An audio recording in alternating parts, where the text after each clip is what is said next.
No es un deporte nacional, pero pudiéramos recibir medalla. No es una competencia, pero lograríamos premios. No es un compañero, pero está en el trabajo. No forma parte de la familia, pero se sienta a la mesa. No es un don del Espíritu Santo, pero asiste a la iglesia. ¿De quién se trata? Pues de quién va a ser, o mejor de qué, pues sí, de la crítica. Criticar es algo inclinado a enjuiciar hechos y conductas, generalmente de forma desfavorable, nos indica el diccionario. Pero de manera interesante, el diccionario también añade que la crítica es hablar mal de alguien o de algo, o señalar un defecto. Añade que quien critica es una persona que habla con pedantería. Yo personalmente añado que para criticar como manda, como debe ser, es cuestión de dar una opinión como si fuera un requisito u obligatorio o peor aún necesario. Se tenía que decir y se dijo. Si no exploto, si no lo digo, o tengo que sacarme esto de adentro. Y lo hemos normalizado de tal forma que ahora le llamamos analistas, panel de expertos, influencers, apóstoles, lo que usted quiera, a gente a quien se le paga para que nos critiquen. Antes que ustedes me critiquen, cuando hablamos de algo crítico también está relacionado a la crisis, algo difícil o algo relacionado a la gravedad. También se puede referir a analizar los pormenores de algo y valorarlo según los criterios propios de la materia de que se trate, nos dice el diccionario. Por eso existe la crítica profesional, que es una reacción o una evaluación de una situación particular. Así que dicho esto y haciendo justicia a todo lo que es la crítica, no importa cómo se use, la crítica forma parte de nuestras vidas. Las preguntas que nos podemos hacer hoy desde el púlpito es: ¿para qué y cómo usamos la crítica? ¿Cuál es el fin y qué quiero lograr? ¿Lo hago porque sí, porque lo aprendí desde pequeña, porque es una costumbre, porque me gusta el chisme, porque me gusta tirar piedra y no esconder la mano? Otros tiran piedra y esconden la mano. Otros se alinean con el que tire más fuerte la piedra, nunca con su propio criterio y menos que lo vinculen con posturas algunas. Es decir, que hay gente que le gusta la crítica, pero se va con el que bailan al son que le toque, dice un refrán. Yo a eso le llamo que quieren estar bien con Dios y con el diablo. En fin, con esta introducción tan simpática hoy, lo que quiero decir es que la crítica surge para ser escuchada, para ser atendida y porque la persona que critica quiere que le tomen en cuenta lo que está diciendo y cuál es su punto de vista. Los que critican, me imagino, y criticamos, es porque tenemos algo que aportar, algo que decir, queremos que tomen en cuenta nuestra conversación, que nos tomen en cuenta en lo que está ocurriendo, o porque pienso que tal vez puedo aportar a cambiar o transformar o renovar el mundo, o al menos mi país, o al menos mi pueblo, al menos mi canto, al menos mi barrio, quizás mi vida o quizás mi familia. Acudo a señalar o a denunciar o a protestar o a criticar precisamente porque creo que puedo aportar o porque no estoy de acuerdo en algo. De otra parte, todos hemos aprendido y escuchamos con frecuencia que existen las críticas constructivas, pero al fin de cuentas tienen los mismos principios señalados hasta ahora y sobre todo sigue siendo una crítica, aunque se le haya puesto el adjetivo de constructiva. Pero como tiene ese apellido de constructiva, nos agarramos de eso para al fin de cuentas criticar, que es el fin de muchas personas. ¿Por qué estamos trayendo este tema hoy al culto? Porque hoy estamos dedicando a hablar de la crítica. Y es porque a Jesús parece que no le agradaban las críticas. ¿Hay alguien de acuerdo conmigo? ¿Tan seguros ustedes están? Si estamos tan seguros, ¿por qué criticamos tanto? Porque no son los que dicen amén los que critican. Por eso, miren qué sencillo, fíjese. Hemos leído ahora mismo a través del Evangelio de Juan sobre la interacción de Jesús con unos compueblanos judíos, una multitud que lleva rato siguiéndole. Este es el tercer domingo que estamos hablando de la interacción de Jesús con esta multitud, particularmente desde que los vio como ovejas parecían como ovejas que no tenían pastor, estaban esmayados. Jesús multiplica los panes y los peces y tiene varias conversaciones con ellos.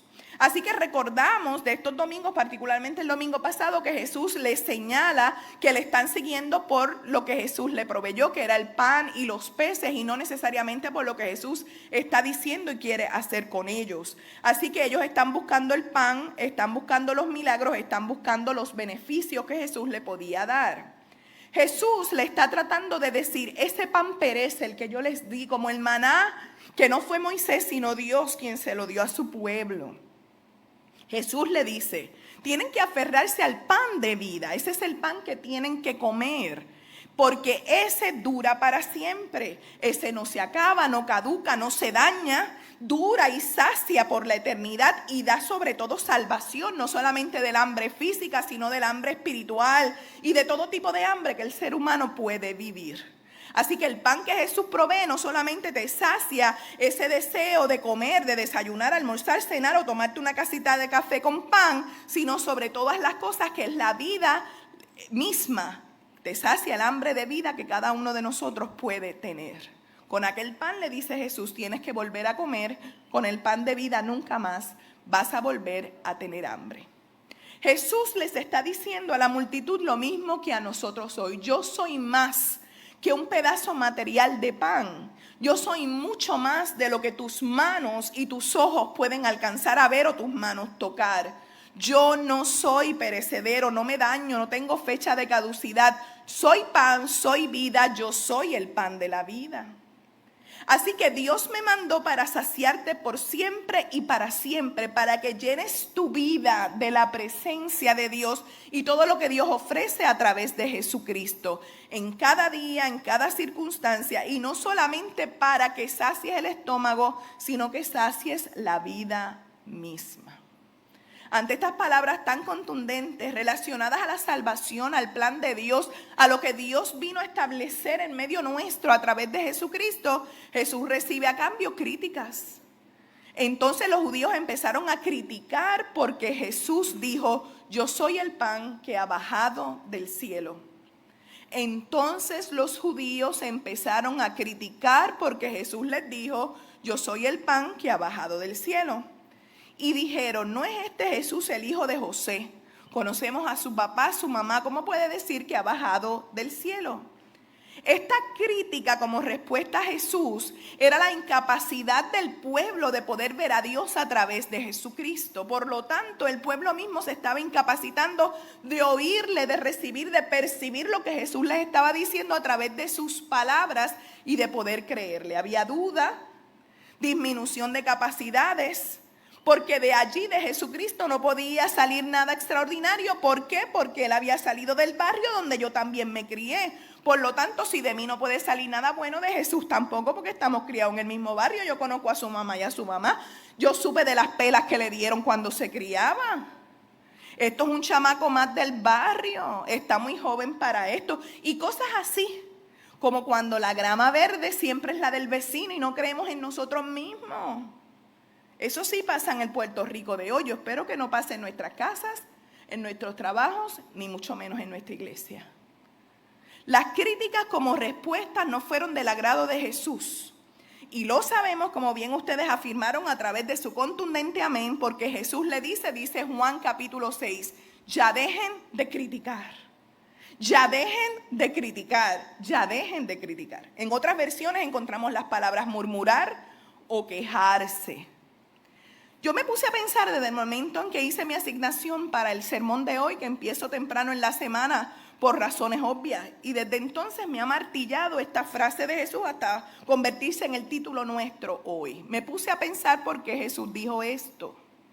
Si a nosotros nos gusta criticar o acudimos a la crítica como una respuesta, nosotros escuchamos crítica, aunque no siempre nos encanta escucharla, pero nos gusta más decirla que escucharla. A veces somos producto de muchas críticas. A veces hay gente que su única manera de responder y relacionarse con otros seres humanos es criticando. No les voy a preguntar a quién usted conoce, si alguien dice amén o están aquí. No se preocupen que eso no va a pasar ahora. Los judíos estaban siguiendo a Jesús y nosotros también seguimos a Jesús. Y aunque ya sabemos de antemano que a Él no le gustan las críticas, aún así nosotros acudimos a eso. Dejen ya de criticar.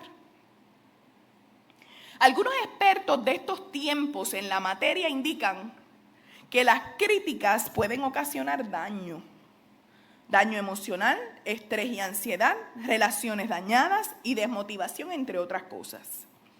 Existe lo que se puede llamar la autocrítica negativa, que es un enfoque excesivamente crítico y punitivo hacia uno mismo. Y esto ocasiona, entre otras cosas, baja autoestima, perfeccionismo, ansiedad y depresión, y parálisis por análisis, es decir, incapacidad de tomar decisiones. ¿Por qué? Porque tenemos miedo a las críticas. Si tomamos esto en cuenta para tratar de mezclarlo y ver cómo el texto sagrado nos ilumina a nosotros hoy, podemos tomar en cuenta estos datos para darnos cuenta que la multitud no estaba escuchando a Jesús. Estaba hablando por encima de lo que Jesús le estaba diciendo. ¿Será usted así? No estaban recibiendo, no estaban analizando, mucho menos estaban creyendo. Encima de eso había una queja, una murmuración, o sea que lo que ellos decían era más importante que lo que Jesús les estaba diciendo. Al fin de cuentas, su queja y su murmuración no les llevaba a nada. Era una encrucijada, era un laberinto, porque no tenían la capacidad de tomar decisiones, porque no estaban escuchando la propuesta que Jesús le estaba haciendo. Eran como una pared, como un muro, una barrera y un obstáculo para la obra de Dios. Por eso Jesús le dice, dejen ya de criticar. No son palabras mías, son palabras de Jesús según Juan capítulo 6. Jesús quería que ellos le entendieran, que ellas le entendieran. Jesús estaba claro en lo que estaba diciendo y sabía el mensaje que traía. Jesús se estaba dando a entender. ¿Cómo ustedes se van a acercar al Dios que se le ha acercado a ustedes si encima de eso lo que hacen es poner una barrera, un obstáculo? Una palabra por encima de la palabra, y la palabra era Jesucristo mismo. Juan 1 decía, y el verbo se hizo carne y habitó en medio nuestro. Capítulo previo al que nosotros acabamos de leer. Y ellos estaban poniendo sus ideas y su palabra sobre la palabra. Era imposible que creyeran en la palabra y en sus palabras y en seguir creyendo. Y la vida en la fe se trata de creer en Jesucristo el Señor. ¿Quién entonces era Dios para aquella multitud murmuradora, quejumbrosa y criticona? Es la misma pregunta que me hago para esta generación hoy. Entonces, si nosotros también acudimos a la murmuración, a la crítica y a las quejas como respuesta para todo o casi todo, ¿quién entonces es Dios para nosotros si Jesús nos dice, dejen ya de criticar? ¿Será posible que tomando en consideración esta historia de las Escrituras, nosotros en la vida cotidiana siempre estamos levantando una barrera, estableciendo como criterio de salvación nuestras opiniones, nuestras expresiones, nuestros desahogos? ¿Será que somos lo suficientemente controladores para que hasta Jesús mismo haga lo que yo le pido y como yo lo pido y cuando yo lo pido? ¿Será que mi desahogo, mi murmuración, mi crítica o mi queja debe ir por encima de las palabras de Jesús y que Él tome en cuenta mi voluntad sin yo tomar la voluntad divina en cuenta? Es que ese médico no tiene razón. Yo no voy a hacer lo que el médico me manda. Y lo que la pastora dice, olvídalo, ni la oigo. Mis hijos no me mandan a mí. ¿Qué vienen a mandar aquí si esta es mi casa? Ya yo estoy bastante grandecito. El que sea aquí soy yo. Se hace lo que yo diga y punto, y como me gusta. Y no se metan en mis asuntos. Pero eso no pasa aquí, eso pasa en otras congregaciones. Controladores. Queremos hacer nuestra voluntad y no la de Dios, que Dios nos habla desde lo más sencillo hasta lo más amplio. Nos habla a través de los doctores, nos habla a través de los hijos, a los hijos nos habla a través de los padres, nos habla a través de la comunidad, del hermano y la hermana, y encima respondemos con una crítica, con una queja, con una murmuración. Y si usted habla mientras le hablan, ¿quién gana? Jesús, quien hoy nos dice, dejen de criticar ya. Dejen de interponerse entre ustedes y lo que Dios quiere hacer por medio de ustedes, a través de ustedes y en medio de ustedes. Si Dios fuera tan criticón como nosotros, si Dios fuera como nosotros, sería muy difícil para nosotros poder sobrevivir adecuadamente. A través de la confesión de pecados usamos un salmo muy bonito, el Salmo 130, que dice: Dios, si tú mirares a los pecados míos, nuestros, ¿quién podrá mantenerse en pie? ¿Quién pudiera vivir así si tú no me miras, aun cuando yo soy pecadora? Si Dios fuera tan criticón, entonces estaría criticándome todo el tiempo por los pecados que yo he cometido. Sin embargo, el salmista experimentó lo mismo que tú y yo experimentamos, pero en ti hay perdón para que seas reverenciado. Por eso, de lo profundo de mi ser, de mi alma, de mis pensamientos, de mi corazón y de mi mente, yo clamo a ti, Señor. Porque nosotros, mientras más profundidad tengamos en nuestro ser, en la búsqueda de Dios, en lo más recóndito de nuestras vidas, en lo que a veces creemos que tenemos que esconder hasta de Dios, como si Dios no pudiera llegar ahí, desde eso, desde donde guardamos los dolores, los reclamos, los corajes, las frustraciones, quién nos hirió precisamente por críticas o cosas similares, hasta ahí Dios está y llega. Para Dios no hay nada imposible y no hay barrera humana que pueda. Allí yo necesito profundizar para llenarme de ti y sacar de mí estas críticas que llenan mi alma, mi vida, mi mente, mi corazón y mi lengua. Porque cuando uno está lleno de Dios y su palabra, no hay espacio para la crítica. Yo siempre digo que el que critica y es un chismoso, chismosa, es porque tiene tiempo. Quien no tiene tiempo no puede criticar, no puede chismear, no puede envidiar al otro, porque estamos ocupados en realmente hacer lo que nos corresponda. Los ociosos son los que les gusta el chisme y acuden a él, a la crítica, a la murmuración y a la queja. Pero eso es algo personal. Espero en Dios estar equivocada. Hace poco yo le decía a un compañero pastor, estábamos chismeando de unos envidiosos. Digo, yo no tengo tiempo para la envidia. Como no tengo tiempo, no puedo envidiar a nadie. Yo tengo que trabajar y ya. Y producir y dar fruto. Así que no tengo tiempo de estar mirando lo que hace el otro para envidiarlo. Le puedo admirar, le puedo pedir ayuda, le puedo aplaudir. Para eso sí tengo tiempo, pero para envidiar no. ¿Para qué? De lo profundo, Señor, a ti clamo. Así que tal vez hoy nuestro llamado está puesto para que miremos en la profundidad de nuestro ser, en lo más profundo de nuestro ser. Quizás vives con coraje, frustrado, frustrada, herido, porque la gente murmuró de ti, porque te criticaron, porque se quejaron, o eres tú la persona que lo haces. Pues hoy es día de profundizar en nuestras vidas. Quizás en vez de criticar sería bueno orar a profundidad y desde la profundidad de Dios. ¿Acaso no le decíamos a Dios hace un rato en oración: escucha, Señor, mi oración, considera mis pensamientos? Yo le tengo miedo a ese salmo, porque si Dios va a considerar mis pensamientos y mis pensamientos son tan feos, ¿qué va a considerar? Pero en Dios hay perdón para que Él sea reverenciado. Escucha mi voz. Estén atentos tus oídos a la voz de mi súplica. Es saber que en Dios encontramos la oportunidad de ser sanado y de ser liberado de aquello que se opone en una buena relación con Dios y con los demás seres humanos. Porque cuando estamos llenos de críticas hacia Dios y hacia los demás, sin duda necesitamos mejorar esa relación para que las cosas fluyan conforme a la voluntad del Señor y en un mejor ambiente. Nunca tóxico, nunca que no sea sano, nunca que no haya libertad.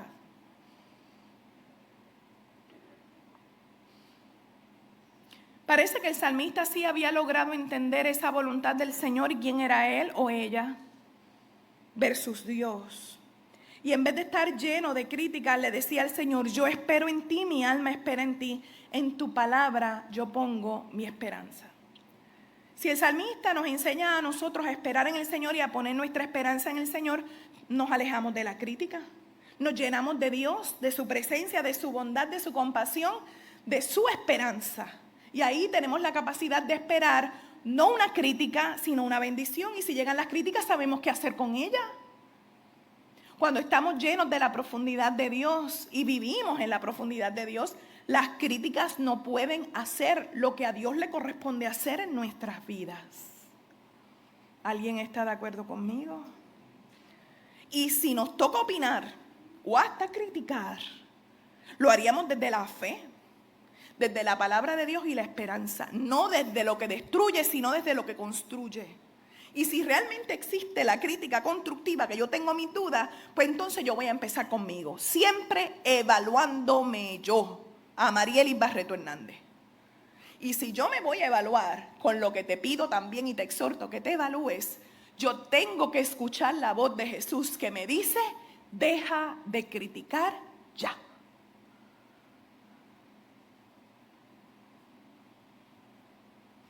Existe lo que algunos le llaman, expertos en el tema, la autocrítica positiva. Sus beneficios pueden incluir conciencia de sí mismo, mejorar para continuar, un aumento en la resiliencia y autoaceptación. Para poner esto en práctica, quisiera que brevemente veamos un ejemplo que acabamos de leer de las Escrituras en el Antiguo Testamento y es el profeta Elías. Elías era un profeta a todo dar, pero se sintió solo, abandonado, criticado por la gente a su alrededor y hasta por Dios mismo. Aquí no quedo más que yo solo, después que hice tanto por ti, Dios, aquí me dejaste solo. Y se fue a la huida. Le empezó a reclamar a Dios porque sintió pena de sí mismo según mi ojo. Se empezó a criticar a sí mismo y empezó a protestar contra Dios. Y dejó de caminar, se escondió en una cueva, dejó de comer y deseó morirse. Porque hay gente que ve la muerte como la solución a sus problemas existenciales. Para muchos de la multitud de Jesús pasaba lo mismo. La muerte les rodeaba. El imperio los tenía apretados. Tenían mucha hambre de todo tipo. La muerte. Pero Jesús le estaba ofreciendo otra cosa y ellos, como no conocían otra cosa, no podían ver, percibir, oler, darse cuenta que Jesús le estaba ofreciendo vida. Yo los voy a resucitar, le dijo Jesús, yo soy el pan de vida. Y así hizo Dios con Elías, como hace con nosotros. Elías aprendió a criticarse como tú y yo hemos aprendido a criticarnos nosotros mismos. Hay gente que se aprende a criticar, no está del todo mal si va a conducir algo bueno, pero a veces somos tan severos con nosotros mismos que eso explica por qué somos severos con los demás. Como si no hubiese espacio para mejorar o para equivocarse. Como si equivocarse no fuera parte de la vida. ¿Y cuándo usted va a aprender si no se equivoca? Por eso nos criticamos mutuamente, porque hacemos lo mismo con nosotros mismos. Y a veces hasta deseamos la muerte de nuestras vidas, hasta de otra gente. O de nuestras emociones, o de nuestra existencia, o de nuestro pasado, porque nos hirieron. Y sé que deseamos morir porque dejamos de caminar, de alimentarnos, no queremos seguir y hasta nos encerramos. Pero el mismo Dios de Elías, el mismo Dios de nosotros, que nos saca de la cueva, que nos alimenta, que nos despierta, que nos anima, que nos levanta, que nos guía, que nos conduce y camina con nosotros el tramo que nos queda. Por eso las palabras de Jesús, amada iglesia, siguen vigentes hoy. Dejen ya de criticar. Jesús tan simpático, ¿verdad? Así que si usted no le gusta la predicación de hoy, le echa la culpa a Jesús. Dejen de criticar porque la crítica daña personas, daña comunidades, daña a la iglesia, daña a las familias. Mejor vamos a acudir a profundizar como Elías, como el salmista y como Jesús. No nos podemos quedar en lo superficial. El que critica se queda en lo llanito, me parece a mí. Hay que ver más allá de lo que nuestros ojos, hay que oír más allá de lo que nuestros oídos logran alcanzar. Hay que hacer mucho más de lo que nuestro estómago nos dice que hagamos. Jesús nos dice, hay cosas que duran para siempre. Hacia eso nos debemos dirigir. Para ello necesitamos vivir con la certidumbre de fe que nos enseña el salmista. Espera en el Señor. Llena tu alma de esperanza y no de críticas. Para que puedas irte a una acción segura y saludable. Porque la crítica no lleva acción alguna. Por ejemplo, en estos días fuimos testigos de que el Departamento de Educación hizo 200, ¿cuántos bultos? A $250,000. Yo pienso que si un empleador quiere incentivar a su empleado, eso está chévere. Eso está tremendo. Pero con fondos públicos no sé si está tan bueno. Creo que había otras necesidades mejor. A mi modo de ver, no sé los maestros si están tan contentos con un bulto que pueden conseguir en cualquier lado, que muchos nos van a llegar al bazar. Eso a mí me alegra tanto. Y le sacamos ganancia, vea. Lo que sí creo es que si esto fuera una estrategia del gobierno, una más del gobierno de turno, porque puede ser cualquier color antes que me critiquen, sin duda, nosotros en nuestras manos ahora en noviembre tenemos la oportunidad de decirle a los corruptos, no más con nuestro país, ¿de qué me vale criticar si no voy a actuar? Critique lo que usted quiera, pero actúe mejor. Y si va a criticar, mejor añádale la actuación, ¿no? La acción correctiva. Con Jesús pasaba lo mismo. Estás hablando mucho y no haciendo nada. Bla, no resuelve nada. Tienes un problema en tu casa, con tanta crítica no vas a resolver nada. Siéntate a hablar y a resolverlo. Busca alternativa. Que dicho sea de paso, no están en criticar al otro y echarle la culpa. Que hay gente que quiere resolver siempre echándole la culpa al otro. Ese yo le llamo el síndrome de Adán. De Adán para acá siempre la mujer tiene la culpa. Pero ese es tema para otro día. Que me pongo caliente rápido y me pongo aquí a sudar. Cuando uno busca soluciones hablamos de análisis crítico. Hablamos de alzar la voz y de diferir y de protestar, pero vamos a hacerlo, como yo decía el domingo pasado, de manera sabia, inteligente, prudente, con la palabra de Dios siempre en nuestro corazón y en nuestra mano, llenos en la profundidad de Dios, no en lo llanito. No podemos hablar de lo que nos destruye. La crítica no produce frutos, tenemos que buscar lo que nos beneficie. Si la crítica tuviera beneficios, dicen los expertos, te ayuda a ti a mejorar y a la comunidad, a la familia, a la iglesia. Permite la corrección de errores, fomenta el diálogo y ayuda a la resiliencia. Pero sin Cristo como referente es bastante difícil lograrlo. Si acudes a estos consejos solamente desde tu criterio, sin Cristo es bastante difícil lograr algo saludable. Sean imitadores de Dios como hijos amados, comenzamos este culto, y anden en amor como Cristo también nos amó y se entregó a sí mismo por nosotros como ofrenda y sacrificio en olor fragante a Dios. Quiero terminar este sermón, al cual ustedes me han atendido muy bien y se lo agradezco humildemente. A eso venimos, a escuchar palabra que entendemos sea de Dios. Me río por aquellos que critican. Ay, es que muy fuerte la pastora. Es que lo dijo por mí. No, yo lo estoy diciendo por todos nosotros. Si la primera a quien Dios le habla es a mí.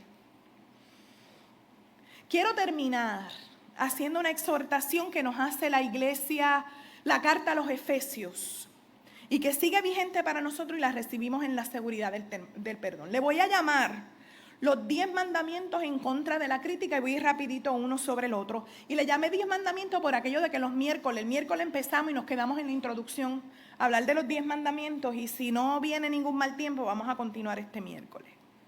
Los 10 mandamientos en contra de la crítica según Efesios son hablar la verdad, enojarse sin pecar, no dar lugar al diablo, el que robaba que se ponga a trabajar, no uses palabras corrompidas, sino palabras que edifiquen, no entristezcas al Espíritu Santo. Quítense de en medio de ustedes toda amargura, enojo, ira, gritos, calumnia y toda maldad.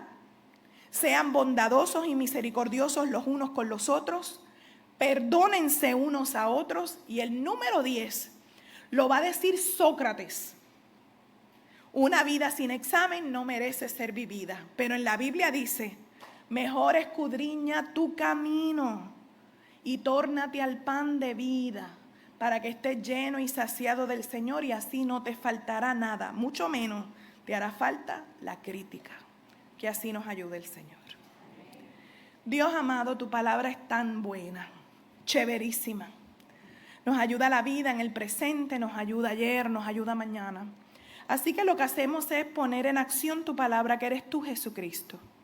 Sigue educándonos y enseñándonos lo que tú quieres para nosotros y que podamos ser lo suficientemente sabios y prudentes para poder escucharte, entenderte y poner en práctica lo que tú quieres y esperas de nosotros para la edificación de tu reino en medio nuestro.